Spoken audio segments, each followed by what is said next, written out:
All I'm offering is the truth, nothing more.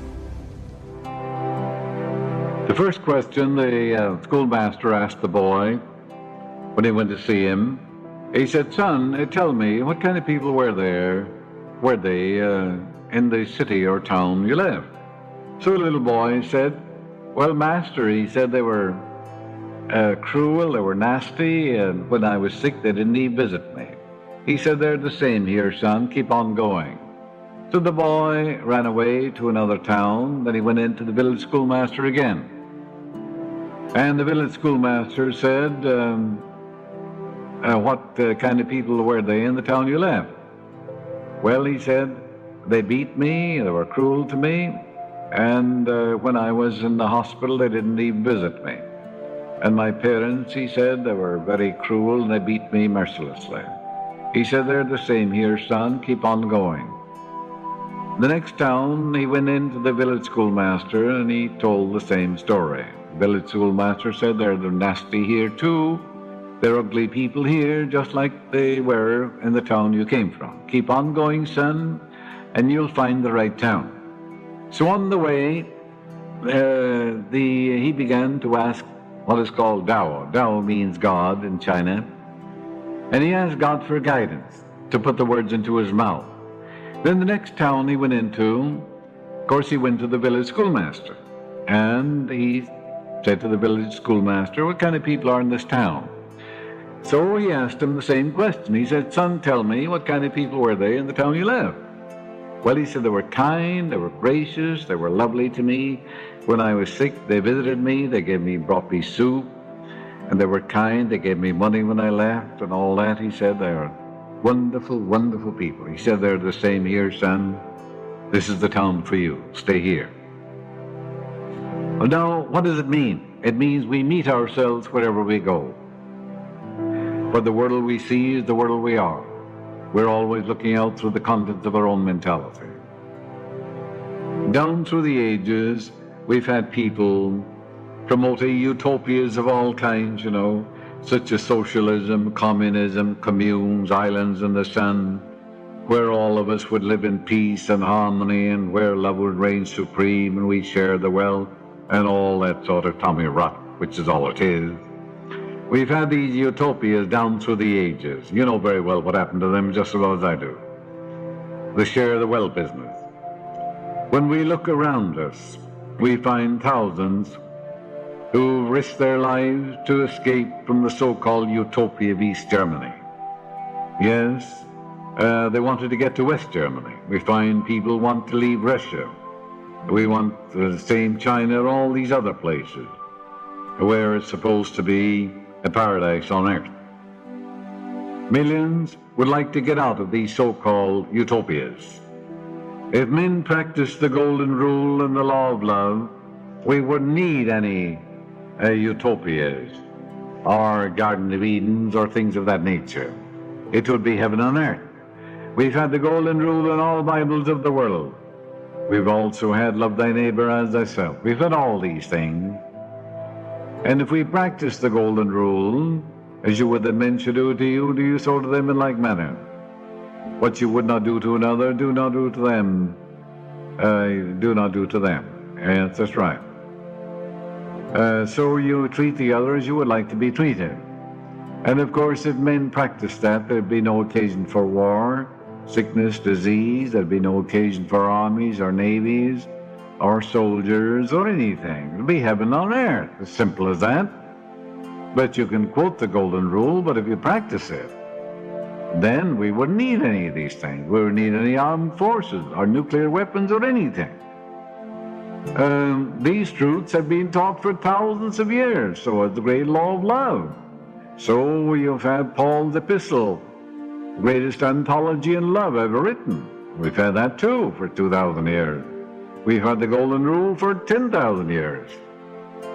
But you see, man acts according to his conditioning, according to his fears and hates and prejudices. If he is governed by ignorance, this produces strife and suffering. As Buddha, in his meditation asked the God presence for the cause of all the suffering and the misery and the crime in India, You know what the answer was? Ignorance. So ignorance is the only sin, and all the suffering and the misery in the world is the consequence. Of course, that's true. Not true because Buddha said it, but it's true because it is true. Ignorance is the only sin, and all the suffering is the consequence. Teach a man his unqualified capacity in God to go within and claim guidance, inspiration, wealth, prosperity, success, true play.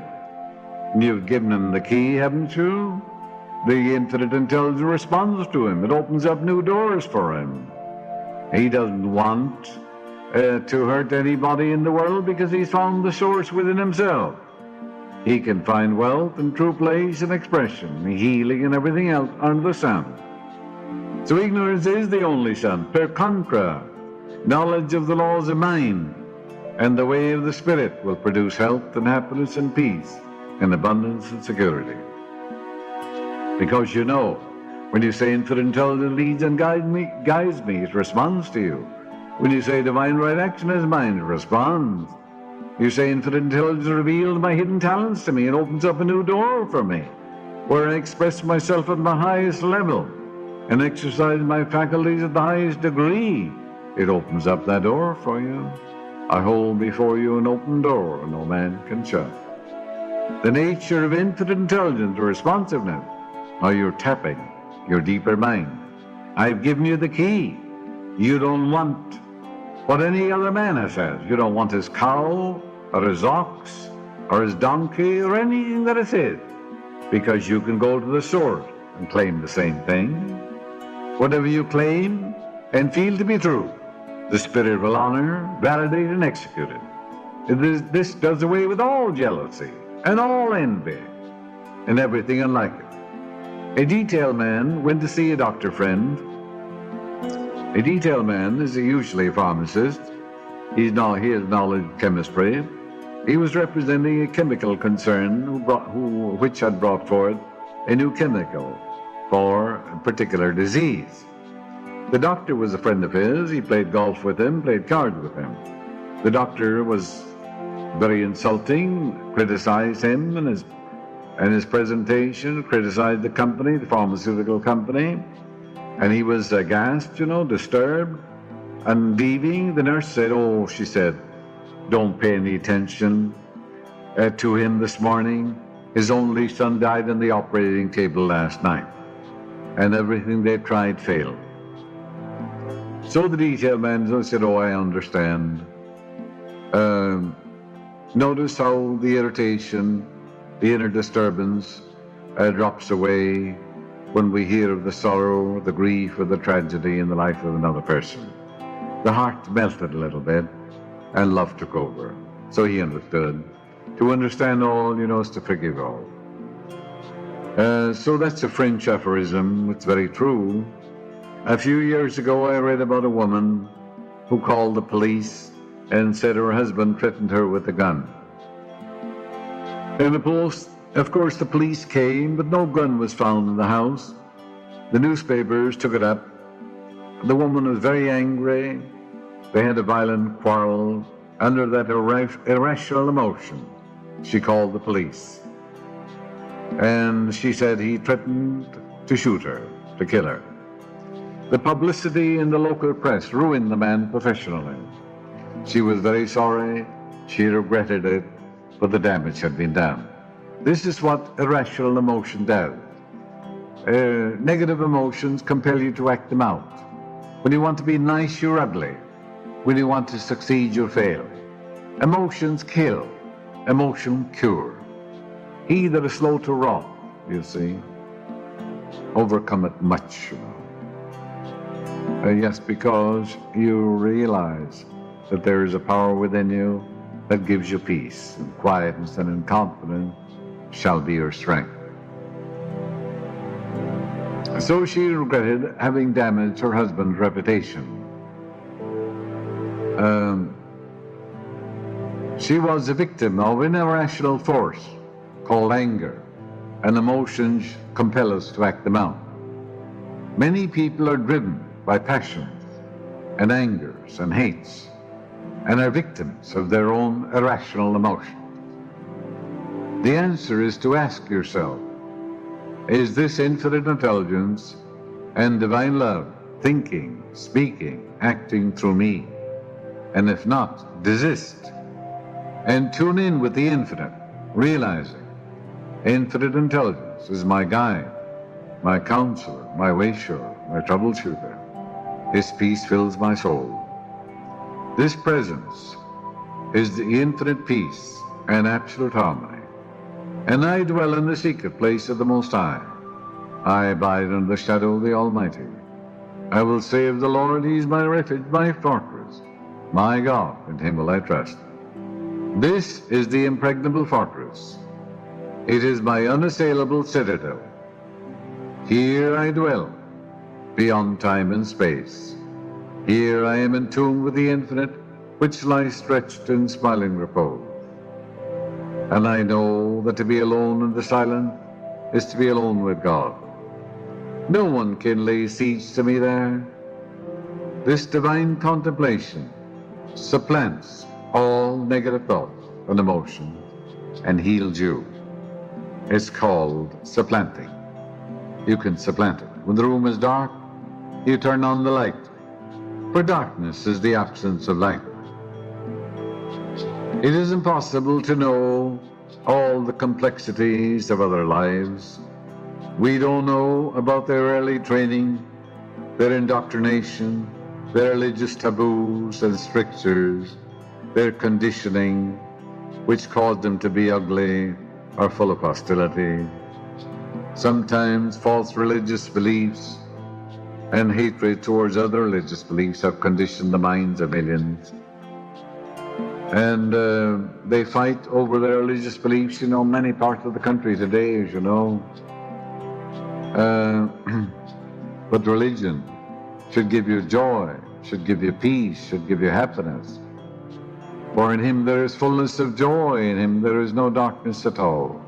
Heretofore you have asked for nothing, now ask that your joy might be full. So these things have I said unto you, that my joy might remain in you, and your joy might be full.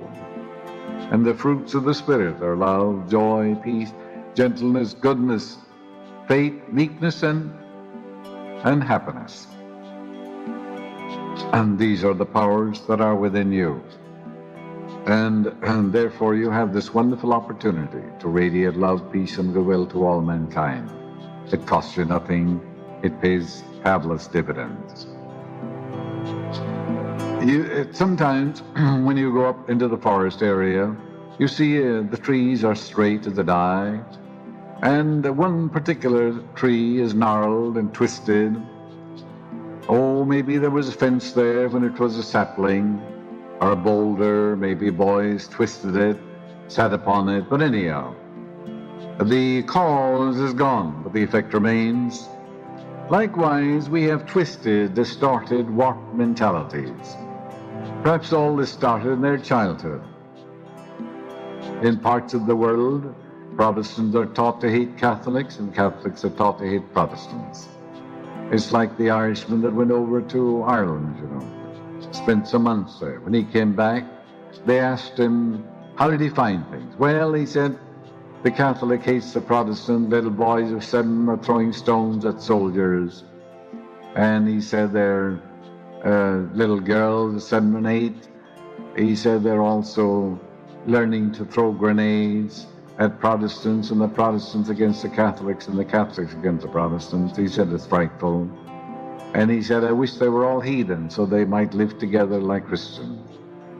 Well, of course, there's some humor in that, but he's pointing out the state of mind, the conditioning. And we have Muslims and Hindus and people of religious beliefs fighting each other. We've had religious wars down through the ages. But true religion gives you joy. But true religion is being bound by a God of love. So when the God of love is enthroned in your mind, it dominates all other thoughts, feelings, beliefs, actions, and reactions. And that's the ideal religion. Then the fruits of that spirit are love, joy, peace, gentleness, goodness, faith, meekness, and temperance. Because you must demonstrate what you believe in. You must show forth what your religious belief is. It must appear in your body, in your home, in your pocketbook, in your relationship with people, your art, your science, your industry. Where is it? You demonstrate what you believe in, you know. Man is belief expressed. Now, you wouldn't resent or be hostile to a hunchback or a person with a congenital deformity. The twisted, distorted mentality often attacks those who have been kindest to him. The reason being their inner peace and serenity and tranquility and poise throws his seething unrest into bold relief. Therefore, he unconsciously desires to drag them down to his disturbed mental state. He would deny that, but nevertheless, it's absolutely true. Misery loves company. Why should they be so happy and peaceful when I'm so miserable? So he likes to drag you down to his own level. Never become enmeshed in the negative mental vibrations of others. Don't let them drag you down. If you do, then you're contaminated by that negative, destructive mood. And judge not, that ye be not judged. For with what judgment ye judge, ye shall be judged, and the measure ye meet shall be measured to you again. All of us can avoid mental pain, anxiety, and tension by ceasing to pass judgment on our mind. Marcus Aurelius said 2,000 years ago, where there's no opinion, there's no suffering. Where there's no judgment, there's no pain. So you have no judgment, you have no pain. If I have white sock and a black sock on the platform, and you happen to see it, and you're disturbed, who's disturbed? You are. I don't even know I have them on. You're disturbing yourself. You're the cause of your own suffering. If you get all upset about what some politician, some president, or some senator said or did not do, who is suffering? You are. And of course you know you are the cause of your own suffering, according to your judgment or decision, which is arrived at in your own mind. Therefore you're the cause of it. Let your opinion be still. If the cucumber is bitter, don't eat it. If there are briars or brambles on the road, avoid them. So no judgment, there is no suffering. There's nothing hidden that is not revealed, nothing covered that is not made known. So if you get all excited and agitated about what the columnist said in the morning newspaper, well, he has freedom to write that. You have freedom to write a constructive letter negating the whole thing and telling him all the reasons why you disagree. But you're emotionally mature. At least you should be spiritually mature and realize that he's writing from his own standpoint, and you have perfect freedom to disagree with him. You also have freedom to write a constructive letter to your senator or congressman or board member, as the case may be, and telling him what you think and what you believe, and why a criminal shouldn't be allowed to roam the earth because of some technicality, and why rapists should not be let loose under some technicality either. You can do all these things in a constructive way. But if you get all exercised and agitated about it, you're looking for trouble. And who's troubled? You are. Who's hurt? You are. They're dancing under the midnight stars, and they're prospering like the Green Bay tree. At a conference, don't puncture the ego of another person. There's no point in deflating him. Maybe his idea is foolish, but all you do is generate hostility. You could say, your idea is interesting. We should be explored. This is my idea, may not be better, but I look at it this way. You're respecting the other, and he will in all probability show you some respect because you show him respect. We're all sons of the Most High, you're daughters of the Infinite, we're child of eternity. He that humbleth himself shall be exalted. He that exalteth himself will be humbled. So you don't write roughshod over people and say, well, I believe it, and therefore you should believe it. This is my opinion, you must take it. No, you say, let the Infinite think, speaks, and acts through me. The words are given to me by the higher self within me. The words of the infinite are given to me at that hour. I shall receive them. They'll be words of wisdom, truth, and beauty. They radiate love, peace, and goodwill to all those at the conference and all those at the meeting. You show respect for all of them, and you just bring forth your idea. But you don't ridicule or puncture the ego of another person or deflate him. All he does is resent you, become antagonistic, and it doesn't do him any good. It doesn't do you any good either. Respect him. He's acting according to the levels of his mentality.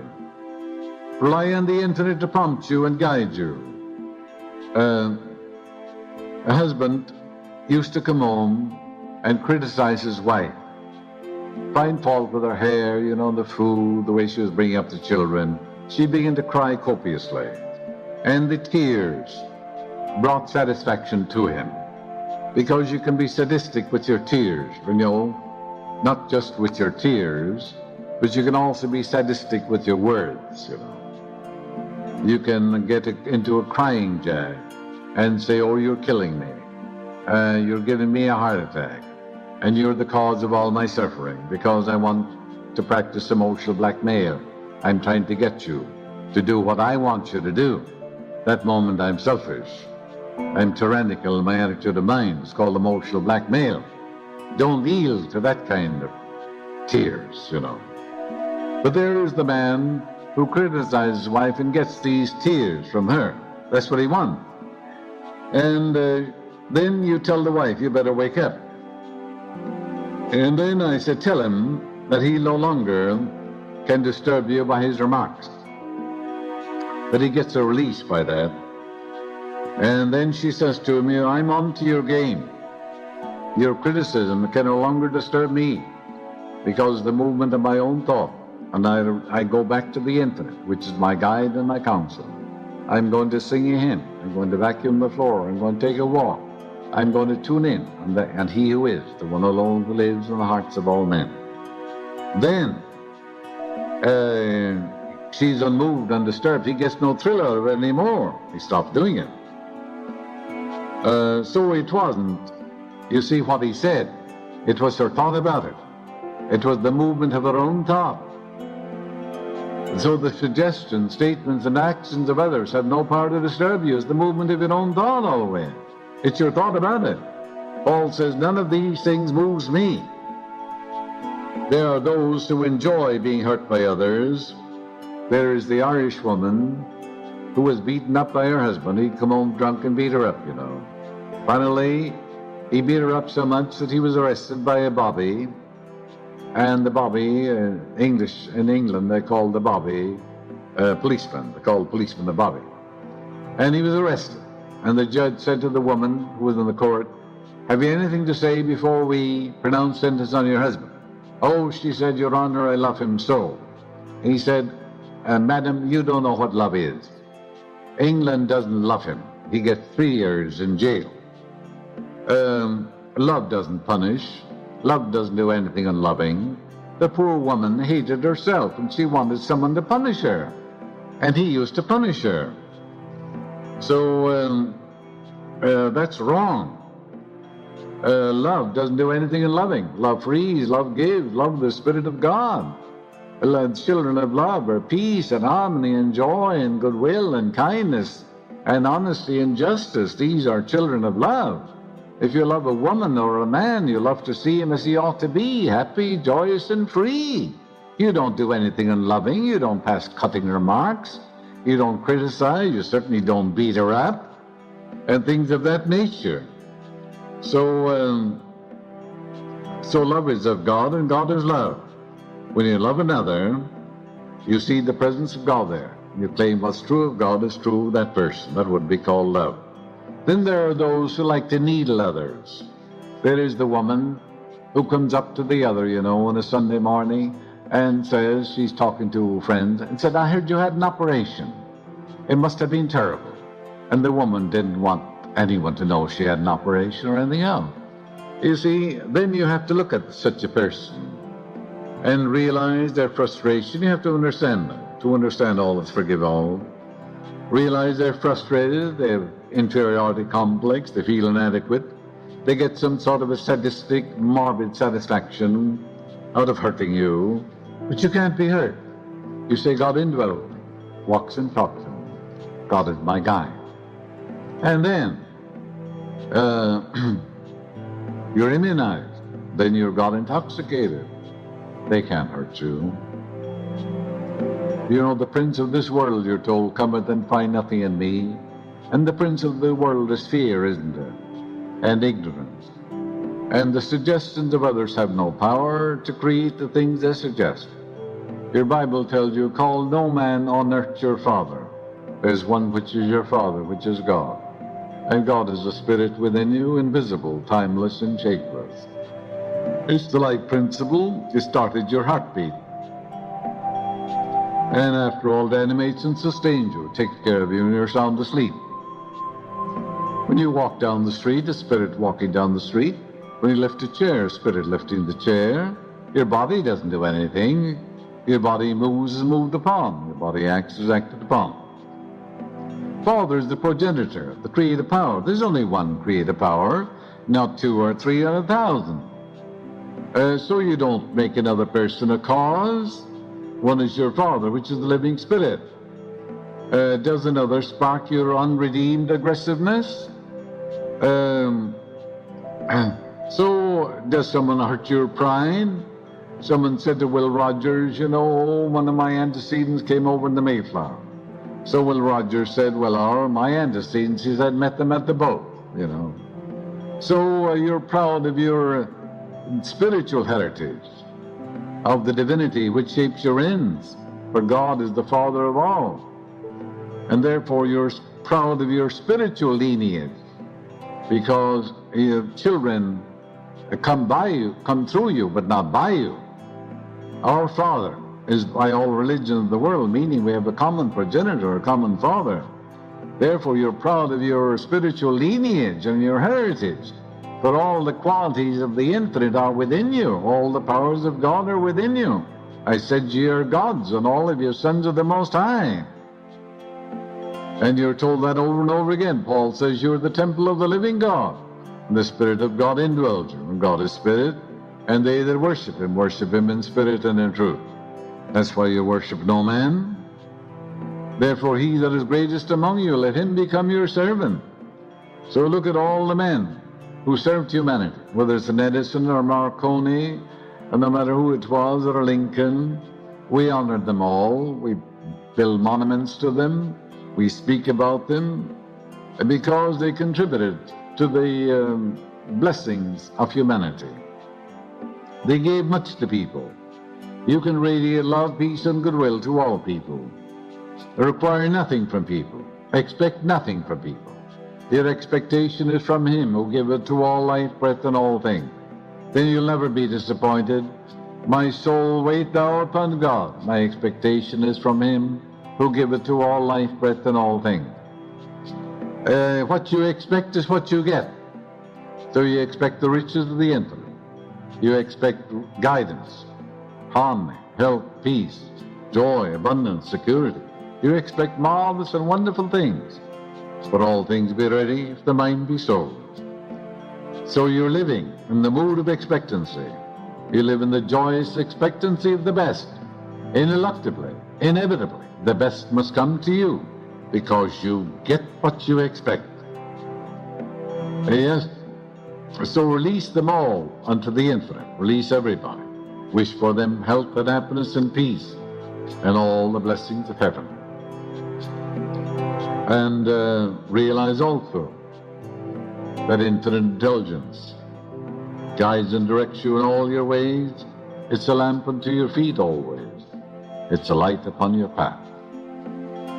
And divine law and order governs your life. Divine peace fills your soul.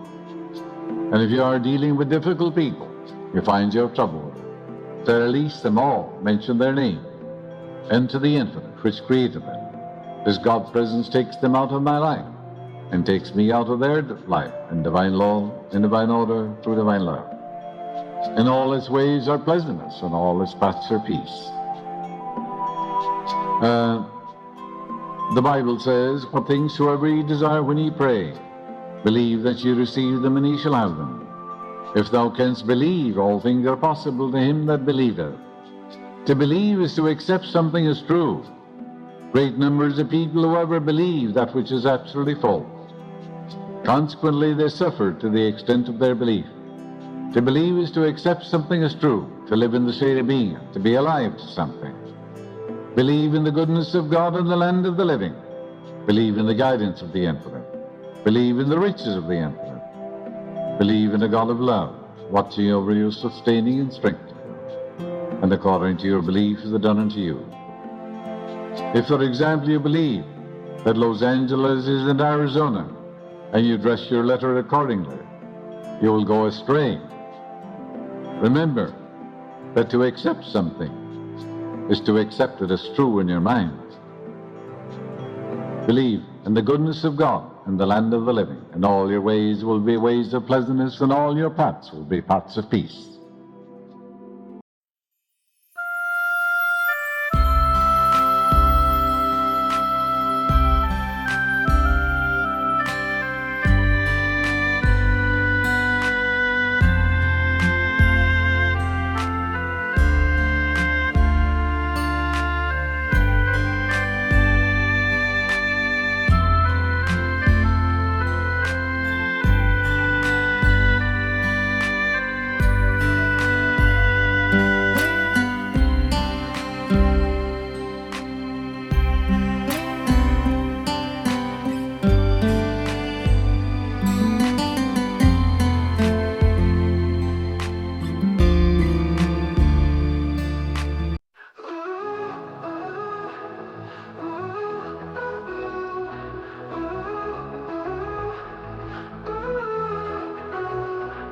Shadows in the alley, whispers down the street, neon signs and broken dreams, empty hearts, mechanical beats, crumbling towers, concrete cold, lost souls selling what they know, eyes that shine like broken glass, got no future, got no past.